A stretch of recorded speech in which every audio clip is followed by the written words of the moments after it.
नागपुरात कोरोना काळामध्ये जोडीदार गमावलेल्या प्रीती यांचा पुनर्विवाह सोहळा पार पडला।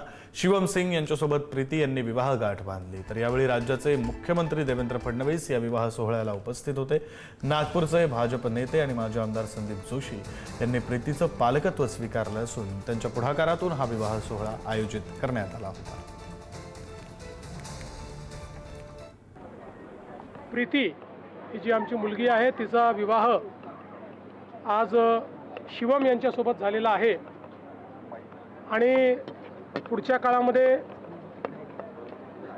जवळपास या सगळ्या परिवारांमध्ये मिळून 300 मुली आहेत। त्या सगळ्यांचा विवाह होतपर्यंत ही सगळी जबाबदारी संदीपजींच्या नेतृत्वात आम्ही स्वीकारलेली आहे।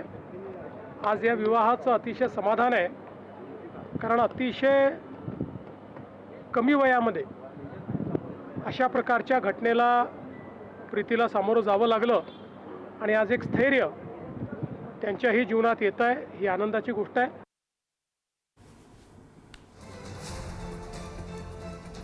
मुख्यमंत्री देवेंद्र फडणवीस या पुनर्विवाह सोहळ्याला उपस्थित होते। कोरोना काळामध्ये जोडीदार गमावलेल्या प्रीतीचा आज पुनर्विवाह झालेला आहे।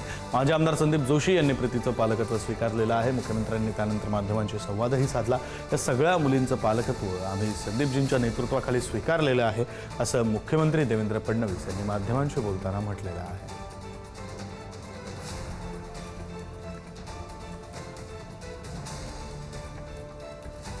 तर या लग्नाला राज्याचे मुख्यमंत्री देवेंद्र फडणवीस हे स्वतः उपस्थित होते।